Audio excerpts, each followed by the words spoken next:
जय श्री कृष्ण। नमस्कार दोस्तों, स्वागत है आप सभी का हमारे चैनल भक्ति ज्ञान में। दोस्तों, आप सभी को भगवान महावीर जयंती की हार्दिक शुभकामनाएं। भगवान महावीर जैन धर्म के 24वें तीर्थकर थे। भगवान महावीर का जन्म करीब 2500 वर्ष पहले ईसा से 540 वर्ष पूर्व वैशाली गणराज्य के क्षत्रिय कुंड ग्राम वैशाली में अयोध्या इक्ष्वाकु वंशी क्षत्रिय परिवार में हुआ था। 30 वर्ष की आयु में महावीर ने संसार से विरक्त होकर राज वैभव त्याग दिया और संन्यास धारण कर आत्म कल्याण के पथ पर निकल गए। 12 वर्षों की कठिन तपस्या के बाद उन्हें केवल ज्ञान प्राप्त हुआ, जिसके पश्चात उन्होंने समव शरण में ज्ञान प्रसारित किया। 72 वर्ष की आयु में उन्हें पावापुरी से मोक्ष की प्राप्ति हुई। इस दौरान महावीर स्वामी के कई अनुयायी बने, जिसमें उस समय के प्रमुख राजा बिंबिसार, कुंकेन और चेटक भी शामिल थे। जैन समाज द्वारा महावीर स्वामी के जन्म दिवस को महावीर जयंती तथा उनके मोक्ष दिवस को दीपावली के रूप में धूमधाम से मनाया जाता है। महावीर मुक्ति पथ पर दृढ़ कदमों से बढ़े जा रहे थे, तभी पीछे से उन्हें एक करुण पुकार सुनाई दी।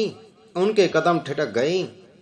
पीछे मुड़कर देखा तो एक दुर्बल ब्राह्मण लाठी के सहारे गिरता पड़ता दौड़ा आ रहा था। कुछ पल बाद ही वह महावीर के कदमों में आकर गिर पड़ा। उसकी आंखों से झरझर आंसू बहने लगे।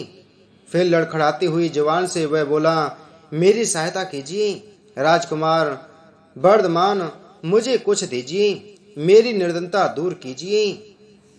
वह बूढ़ा ब्राह्मण सोम शर्मा था, जो प्राय उनसे दान दक्षिणा लेने आता रहता था। वे भी आवश्यकता अनुसार उसकी मदद करते रहते थे। उसकी हालत देखकर महावीर सहानुभूति से द्रवित हो गए, लेकिन आज देने के लिए उनके पास कुछ नहीं था। तभी उन्हें कंधे पर पड़े हुए दिव्य वस्त्र का ध्यान आया। उन्होंने उसे आधा फाड़कर सोम शर्मा को दे दिया। वह खुशी से भर उठा और उसे एक जौहरी के पास ले गया। जौहरी उसे देखकर बोला, इसका आधा भाग कहाँ है? यदि तुम वह हिस्सा भी ले आओ तो मैं तुम्हें 1 लाख स्वर्ण मुद्राएं दे सकता हूँ। लालच में डूबा ब्राह्मण वापस महावीर के पीछे भागा और जहाँ जहाँ वे गए उनका पीछा करता रहा। लगभग 1 साल बाद महावीर के कंधे से कपड़े का वह टुकड़ा गिरा तो सोम शर्मा उसे ले भागा और 1 लाख स्वर्ण मुद्राओं में बेच दिया। एक दिन संध्या के समय महावीर गांव के निकट पहुंचे तो वहां एक वृक्ष के नीचे निश्चल खड़े होकर ध्यान करने लगे। तभी एक ग्वाला अपनी कुछ गायों को लेकर वहां आया और उन्हें संबोधित करके बोला, हे मुनि, मैं गांव में दूध बेचने जा रहा हूँ, मेरे लौटने तक मेरी गायों का ध्यान रखना। इतना कहकर उनका जवाब सुने बिना वह वहां से चला गया।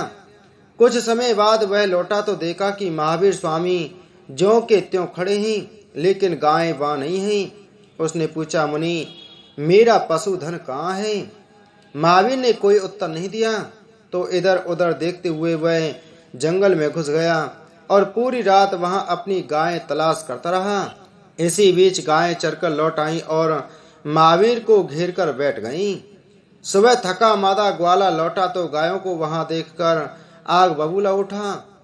इस मुनि ने मुझे तंग करने के लिए मेरी गायों को छिपा दिया था, अभी इसकी खबर लेता हूँ। यह कहकर उसने गायों को बांधने वाली रस्सी अपनी कमर से खोली और महावीर पर वार करने को हुआ। तभी एक दिव्य पुरुष ने वहां प्रकट होकर उसे रोक लिया। ठहरो मूर्ख, यह क्या अपराध करने जा रहे हो? तुम बिना इनका उत्तर सुने अपनी गायें इनकी रखवाली में छोड़ गए, अब पूरी गाय पाकर भी उन्हें दोष दे रहे हो।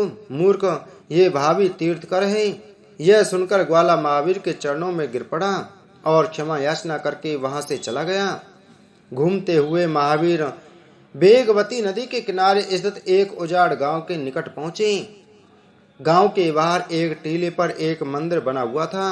उसके चारों ओर हड्डियों और कंकालों के ढेर लगे थे। महावीर ने सोचा, यह स्थान उनकी साधना के लिए ठीक रहेगा। तभी कुछ ग्रामीण वहां से गुजरे और उनसे बोले, यहाँ अधिक देर मत ठहरो मुनिराज। यहाँ जो भी आता है उसे मंदिर में रहने वाला दैत्य शूलपाणी चट कर जाता है। ये हड्डियां ऐसे ही अभागे लोगों की हैं। यह गांव कभी भरा पूरा हुआ करता था, उस दैत्य ने इसे उजाड़ कर रख दिया है। यह कहकर ग्रामीण तेज कदमों से वहां से चले गए। महावीर ने ग्रामवासियों के मन का भय दूर करने की ठानी और उस मंदिर के प्रांगण में एक स्थान पर खड़े होकर ध्यान करने लगे। जल्दी ही वे अंतर केंद्रित हो गए। अंधेरा घिरते ही वातावरण में भयंकर गुर्राहट गूंजने लगी। हाथ में भाला लिए शूलपाणी दैत्य वहां प्रकट हुआ और महावीर को सुलगते नेत्रों से घूरते हुए भयंकर क्रोध से गुर्राने लगा। उसे आश्चर्य हो रहा था कि उससे भयभीत हुए बिना उसके सामने खड़े होकर ही एक मानव ध्यान साधना में लीन था। वह मुंह से गड़गड़ाहट का शोर करते हुए मंदिर की दीवारों को हिलाने लगा, लेकिन महावीर मुनि ना तो भयभीत हुए ना ही उनकी तंद्रा टूटी। अपने छल बल से शूलपाणी ने वहां एक पागल हाथी प्रकट किया। वह महावीर को अपनी पैनी सूंड चुभोने लगा, फिर उन्हें उठाकर चारों ओर घुमाने लगा।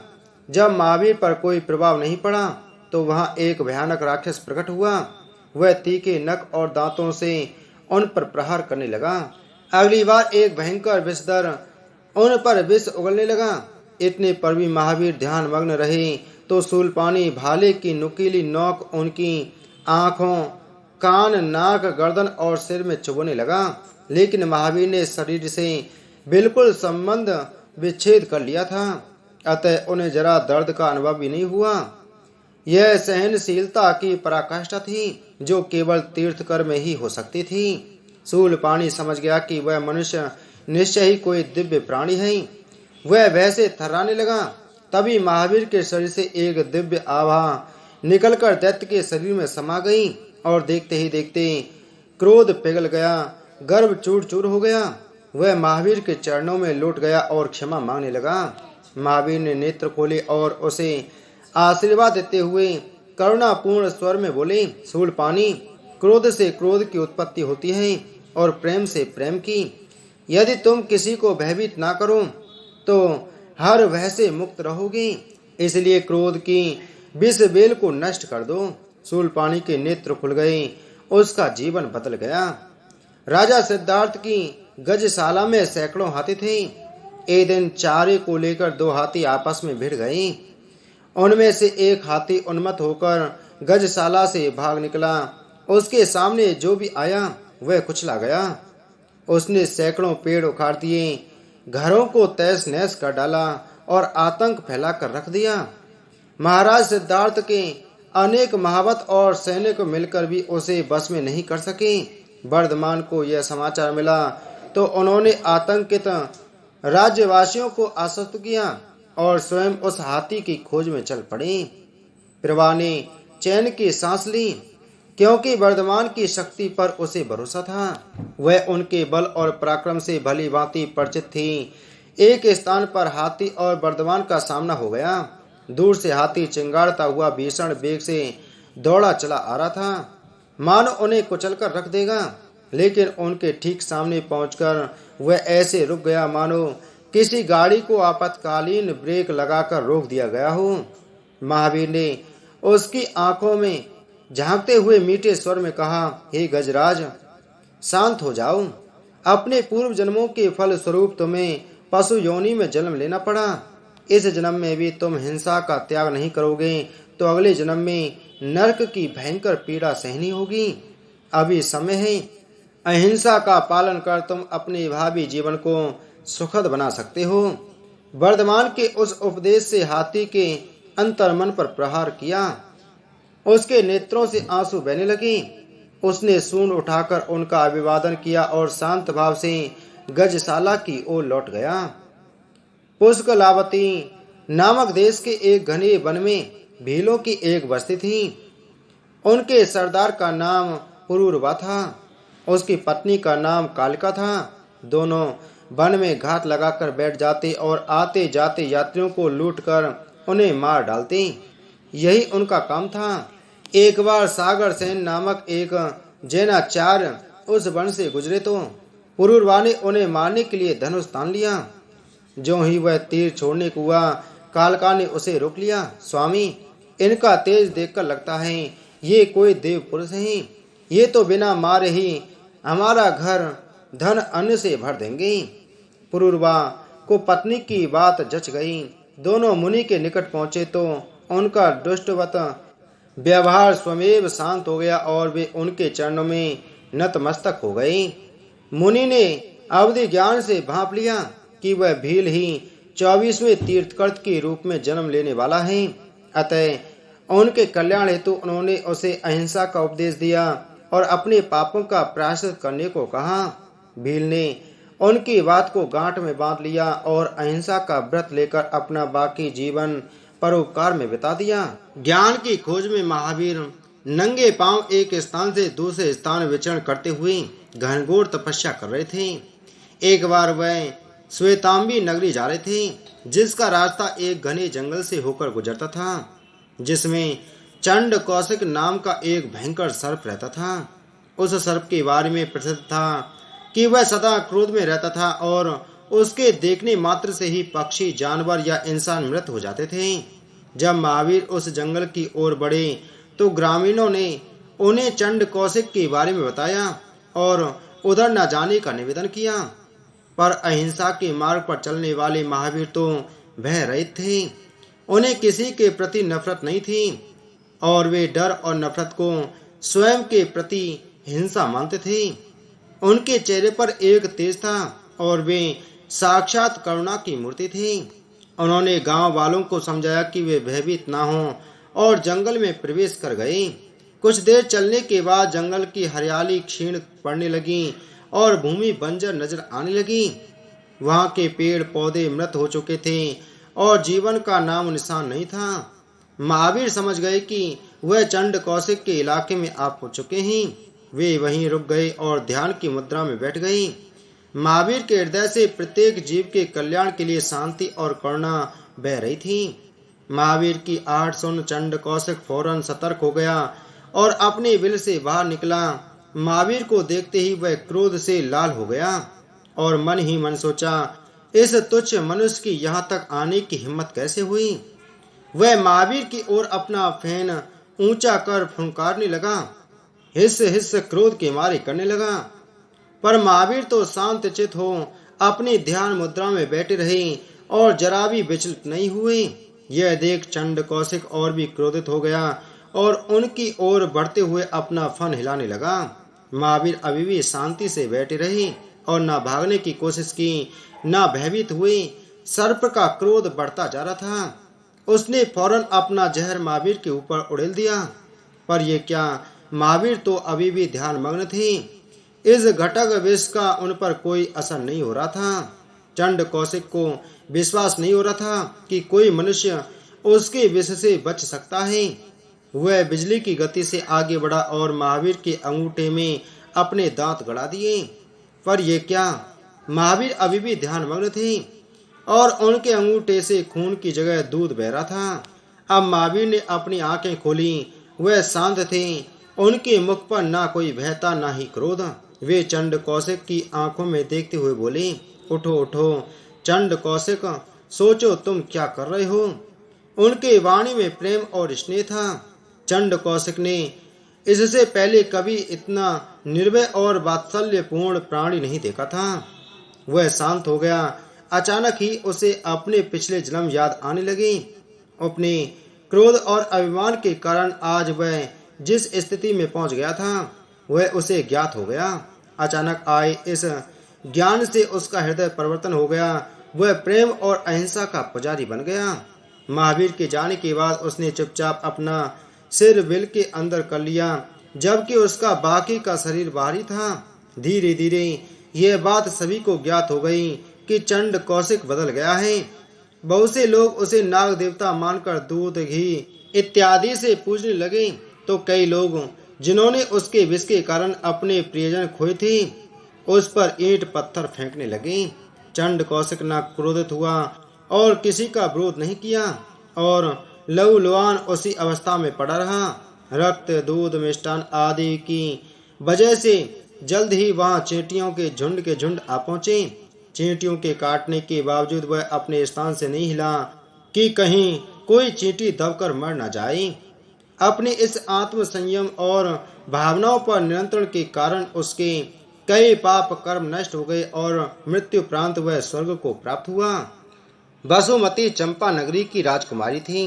अचानक हुए एक युद्ध में चंपा के राजा की मृत्यु हो गई और राजकुमारी बंधक बना ली गई। बाद में उन्हें कौशाम्बी नगर में धन्ना सेठ नाम के एक प्रसिद्ध व्यापारी ने खरीद लिया और उनका नाम चंदन वाला रख दिया। सेठ राजकुमारी को अपनी पुत्री की तरह मानता था, पर उसकी पत्नी मूला को डर था कि कहीं सेठ राजकुमारी के प्रेम में ना पड़ जाए। एक बार जब सेठ व्यापार के सिलसिले में किसी दूसरे नगर गया हुआ था, तब मूला ने राजकुमारी का सिर मुड़वाकर बेड़ियों से बंधवा दिया। 3 दिनों तक राजकुमारी को भूखा प्यासा रखा गया और अंत में उन्हें भुने हुए चने खाने को दिए गए। इधर महावीर कठोर तपस्या में लगे हुए थे और अपने 5 महीने के उपवास को तोड़ने के लिए घर घर जाकर भिक्षा मांग रहे थे। अब तक उनकी कीर्ति दूर दूर तक फैल गई थी और हर कोई इस तपस्वी को अच्छा से अच्छा भोजन कराने के लिए आतुर था। पर महावीर परिस्थिति और भोजन देखने के बाद आगे बढ़ जाते और कहीं भी अन्न ग्रहण न करते। लोगों के लिए महावीर का यह व्यवहार समझ से परे था। वे ये नहीं जानते थे कि कुछ खास परिस्थितियां पूर्ण होने पर ही वे अपना उपवास तोड़ते हैं, फिर चाहे ऐसा होने में महीनों ही क्यों न लग जाएं। महावीर मानते थे कि यदि प्रकृति उन्हें जीवित रखना चाहती है तो वह उनका प्रण जरूर पूरा करेगी। माना जाता है कि भगवान महावीर ने अपनी 12 साल की तपस्या में सिर्फ 349 बार ही भोजन ग्रहण किया था। अपनी तपस्या के 11वें साल में महावीर कौशाम्बी में थे और उन्होंने प्रण किया था कि वे तभी अन्न ग्रहण करेंगे जब वह किसी राजकुमारी द्वारा दिया जाए जिसके बाल मुड़े हुए हों, जो बंधनों में जकड़ी गई हो, जिसकी आंखों में आंसू हो और वह खाने के लिए भुने हुए चने थे। ऐसी शर्त पूरा होना बहुत कठिन था और महावीर 5 महीने 25 दिनों तक कौशाम्बी में एक घर से दूसरे घर भटकते रहे। चंदनवाला को भी यह बात पता थी कि महावीर अपना उपवास तोड़ने के लिए घर घर भिक्षा मांग रहे हैं और जैसे ही 3 दिनों की यातना के बाद उसे खाने के लिए चने दिए गए, उसके मन में यही विचार आया कि काश वह इसे उस तपस्वी को दान दे पाती और वह उसे स्वीकार कर लेती। वह ऐसा सोच रही थी कि महावीर सेठ के द्वार पर भिक्षा मांगते हुए पहुंचे। उन्हें देखते ही चंदनवाला प्रसन्न हो गई और स्वयं भूख से व्याकुल होने के बावजूद वह उन्हें खाने के लिए चने देने को आतुर हो गई। महावीर ने देखा कि इस बार खाने को लेकर उनकी सभी शर्तें पूरी हो रही हैं, सिवाय इसके कि चंदनवाला की आंखों में आंसू नहीं थे। महावीर इस बार भी वह अन्न ग्रहण किए बिना वापस जाने लगे। यह देखकर चंदनवाला को बहुत दुख हुआ और वह रोने लगी। जब महावीर ने पलटकर उसे देखा तब वह वापस उसके पास गए और चने खाकर अपना प्रसिद्ध व्रत तोड़ा। कालांतर में जब भगवान महावीर को ज्ञान प्राप्त हुआ तब चंदनवाला ही 36,000 जैन साधुओं की पहली प्रमुख बनी। ज्ञान प्राप्त करने के बाद भगवान महावीर की ख्याति चारों दिशाओं में फैल गई थी। समाज के विभिन्न वर्गों से लोग उनके दर्शन पाने और उनका शिष्य बनने के लिए एकत्रित होने लगे। एक दिन राजा प्रसेनजित अपने सेवकों के साथ भगवान महावीर से मिलने पहुंचे। भगवान महावीर के मुखमंडल पर व्याप्त शांति और शरीर से विकीर्ण होती आभा को देखकर उन्हें आश्चर्य हुआ। वह भगवान के सम्मुख जमीन पर बैठ गए और उन्हें नमन करके बाद में बोले, हे प्रभु, मेरे पास जो हर एक चीज है जो कोई मनुष्य इस दुनिया में प्राप्त करना चाहता है, दौलत, आदर, प्रेम पूर्ण परिवार, विशाल साम्राज्य, सौंदर्य, हर एक चीज है मेरे पास। अब ऐसा कुछ भी नहीं जो मैं प्राप्त करना चाहता हूँ। अब मेरी कोई महत्वाकांक्षा नहीं है, लेकिन फिर भी जब मैंने आपके बारे में सुना तो मुझे लगा जैसे कि मैं अपूर्ण हूँ, अधूरा हूँ। मैंने सुना है कि आपने समाधि जैसी कोई चीज प्राप्त कर ली है। क्या मैं भी इसे प्राप्त कर सकता हूँ? मैं इसके लिए कोई भी कीमत चुकाने के लिए तैयार हूँ। राजा की बात सुनकर महावीर मुस्कुराए और बोले, यदि आप समाधि प्राप्त करना चाहते हैं तो अपने राज्य की राजधानी जाएं, जहां एक बेहद गरीब व्यक्ति रहता है। उसने भी समाधि हासिल कर ली है और वह गरीब होने के कारण हो सकता है वो उसे आपको बेचना चाहे। मुझसे अधिक वो आपकी मदद कर सकता है। यह जानकर प्रसन्नजित प्रसन्न हो गया और महावीर की आज्ञा लेकर उस व्यक्ति की तलाश में निकल पड़ा। जल्द ही उसका काफिला एक टूटी फूटी झोंपड़ी के सामने जाकर रुका। सैनिकों की आवाज पर एक व्यक्ति झोंपड़ी से निकला। राजा बोले, इस बैलगाड़ियों में अपार धन व हीरे जवाहरात हैं, तुम ये सब ले लो और चाहिए तो और भी बोलो, लेकिन इन सब के बदले तुम मुझे समाधि दे दो। गरीब व्यक्ति राजा की बात सुनकर अचरज में पड़ गया और बोला, यह संभव नहीं है महाराज। लेकिन क्यों? प्रसन्नजित चौंक कर बोले। गरीब व्यक्ति ने समझाया, समाधि एक मन स्थिति है जो निरंतर आध्यात्मिक अभ्यास से प्राप्त की जाती है। दुनिया की सारी दौलत भी इसे खरीद नहीं सकती। आप ही बताइए, क्या आप प्रेम को खरीद सकते हैं? क्या आप किसी का स्नेह क्रिया कर सकते हैं? आप एक महान राजा हैं। मैं आपसे प्रेम करता हूँ, आपका आदर करता हूँ, मैं आपके लिए अपना जीवन दे सकता हूँ, लेकिन भला मैं आपको अपनी भावनाएं कैसे दे सकता हूँ? राजा समझ गए कि समाधि कोई वस्तु नहीं जिसे खरीदा जा सके, उसे तो अपने तप के बल पर ही प्राप्त किया जा सकता है। वे फौरन भगवान महावीर के पास वापस लौटे और उसी दिन से उनके शिष्य बन गए। बोलो महावीर भगवान की जय।